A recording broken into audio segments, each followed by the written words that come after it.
Welcome back to Bill and Boz. Hashtag Bill and Boz if you want to get involved, as we have the great man himself. I was going to say the man behind Conor McGregor, which is true, but I think standing behind Conor's probably safer than standing in front of him. John Kavanagh. Welcome, Thanks for joining us, mate. Thank you very much. Honoured to be here. Firstly, you're doing a few things out here. There's a gym opening, I believe. You're on a speaking tour. Tell us what it's all about.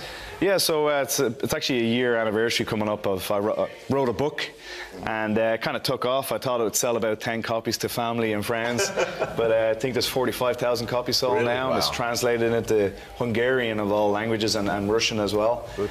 And then I got contacted by guys out here. There's a pretty big audience for MMA out here, growing audience. Massive audience. Yeah, and I run Straight Blast Gym in Ireland, and there's just recently an SBG Australia at the opening up in Sydney. So I've got some friends out here, like a lot of Irish people. We spread out,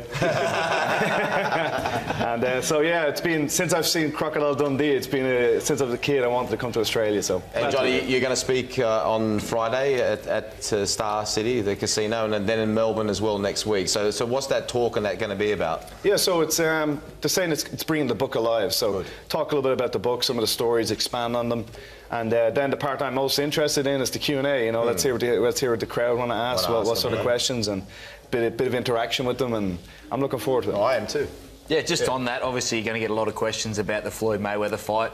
Your preparation, is it going to change much to what you do for an MMA fight? Do you have to keep training a bit more or harder or less? Yeah, I said a quote, and it was kind of taken out of context, that it'd be simpler training for boxing. And what I mean by that is, boxing is one of the 10 skills you need for mixed martial arts. But now we're only doing boxing, so we can drop wrestling and jiu-jitsu and Thai boxing. Yeah. We can just focus on the boxing.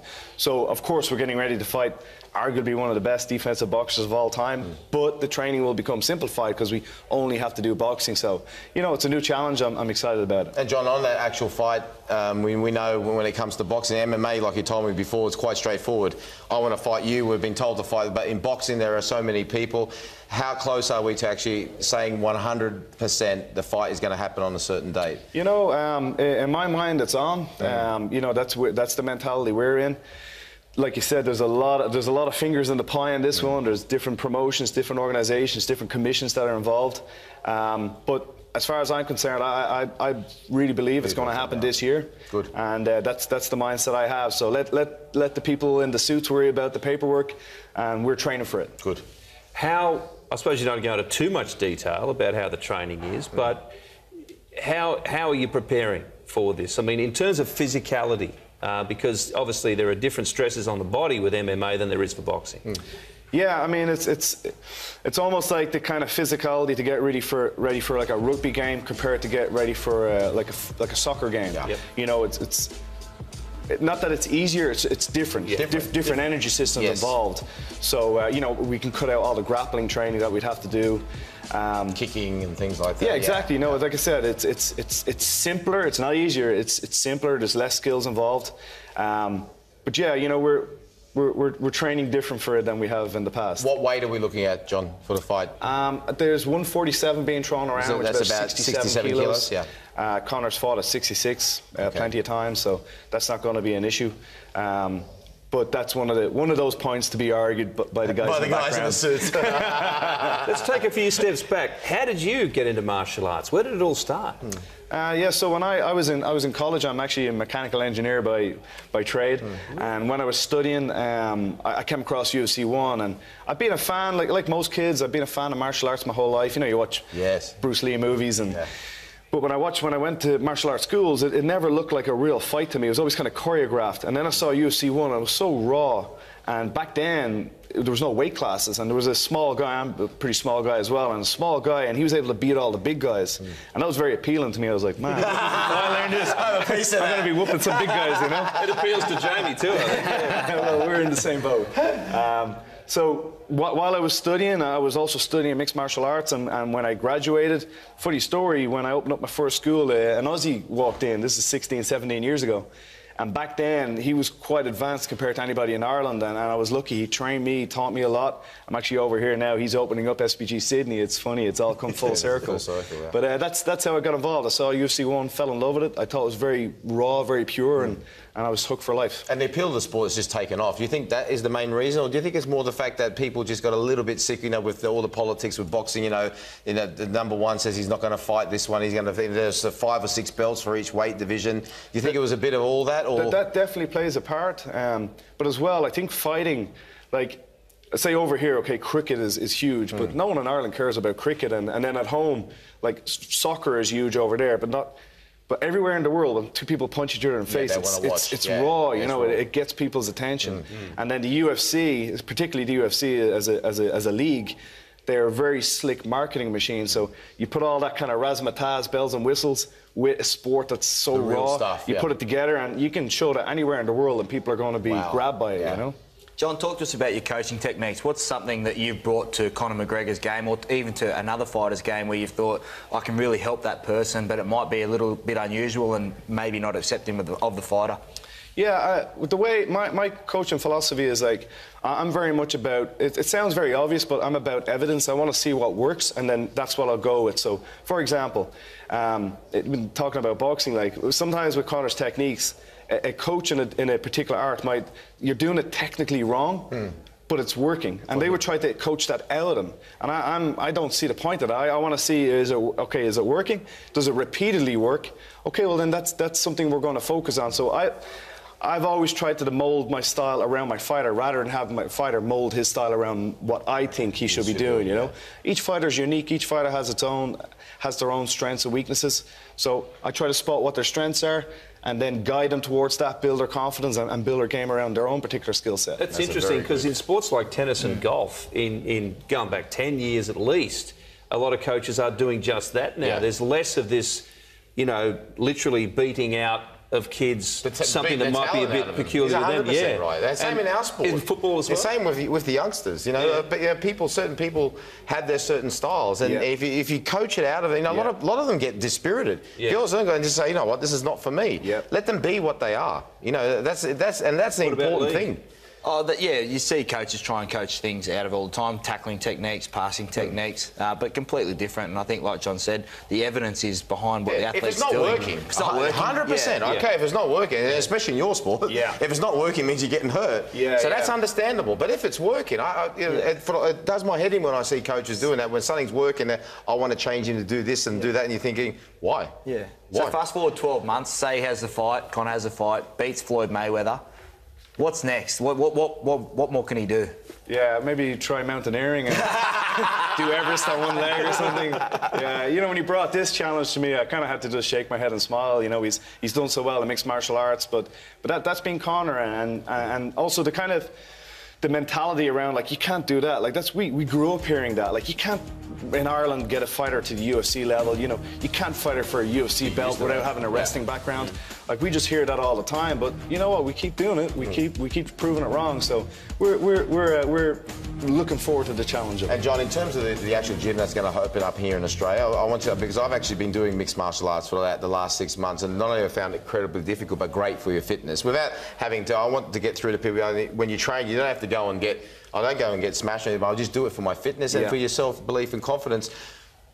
If I was a young person watching this, what would it give to them in terms of, I think it gives everything, a little bit of everything, flexibility, mobility, for that you can actually do all sports. How would you describe it, for people who want to join the gym that you're going to open up here in Australia? Yeah, well, it's open. SBG Sydney now is open. It's open a couple of months, maybe a year even. Okay. And, when people say to me, what should I look for when I go visit a school? That's what I'd say to do first. Go visit a couple of schools in your area. Obviously, SPG's the best, but but go visit a few places. And when you walk in, the first thing you should see is smiling people. I think there's a misconception. People think, cage fighting, and it's all these brutes. But if you walk into my school, and I know SPG Sydney will be the same, it's going to be people smiling, happy, enjoying themselves, and that'd be the first thing I'd want to see is like an ego-free environment. Yes. I have a sign above my door: it's leave your shoes and your ego here. And so that's number one. And then of course, competition, they've got to be doing well. There's no point being a nice guy and just getting whooped every time. So we've got to do well in competition as well. So I think with those two factors, you're on the right path. Yeah, is it true you had to give Conor a beating to pull him into line? It's funny that did happen. We had a bit of a difference and we worked it out on the mats. But Last week? No. What I say is, like, back then he didn't know anything, so it was kind of easy. But now I need an army with me, so I'm glad he's a nice guy and that he's on my team now. Well, something else we can share on this desk, I think, too, is what you wrote about him, among many other things in your book. He's the most self-critical fighter I've ever met. You said he wrote an essay on everything he'd done wrong in a 13-second fight, which is very interesting. And that sort of comment does keep coming up with great champions of any sport, doesn't it? This self-analysis, the ability to be honest with yourself. Yeah, and that's something I push for my guys right from day one, is to be responsible for your own actions. You know, it's something I really impress on them, that there's nothing I dislike more. I can handle a loss, I can handle a setback, a failure, but what I hate is when it happens, people start blaming, pointing fingers, well, it was his fault, it was his fault. No, accept responsibility. Let's be accountable for our training and the lead ups with. Did we do everything we could have? Is there things we could improve on? And then when you do get a victory, it even means more, because you accept the responsibility for your failures and your losses as well. And that's something I talk about a lot in the book, that, okay, the book is, there's kind of some nice anecdotes up there about, you know, my rise, and then some of my fighters, obviously Conor plays a big part.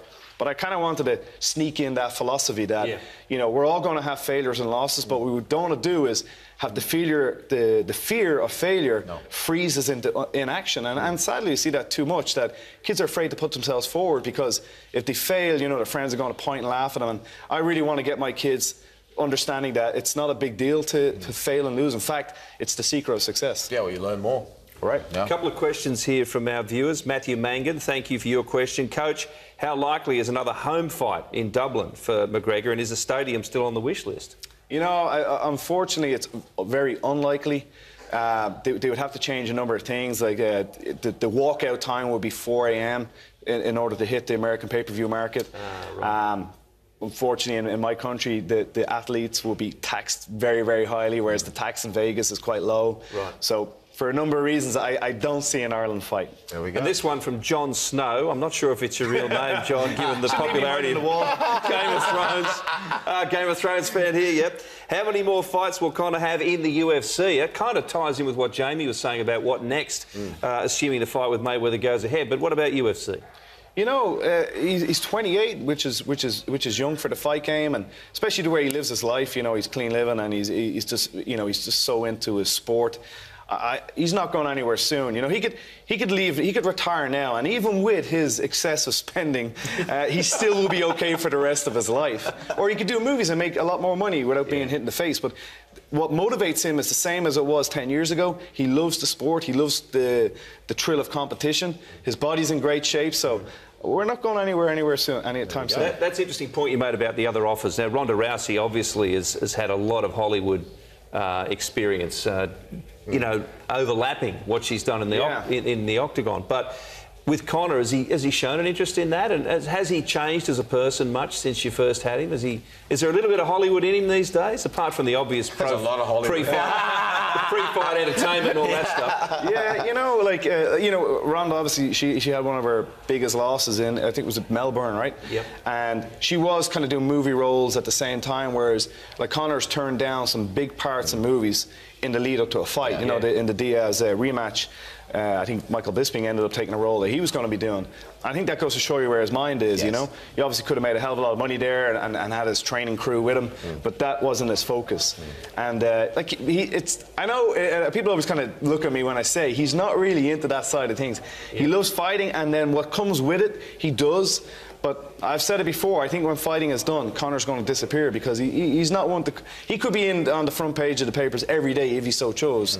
If he just put out a tweet here, I'm going to be appearing here, the press will be there. It's not what he's into, you know, so I just think he'll disappear when he's done and with the ability to be able to do that, to not need that other stuff, is fantastic. John, stay with us if you don't mind. We're going to take a break. Magnificent. Thank you, sir. We'll come back and John will join in on a few other little things we're going to get through before the end of the show. Stay with us.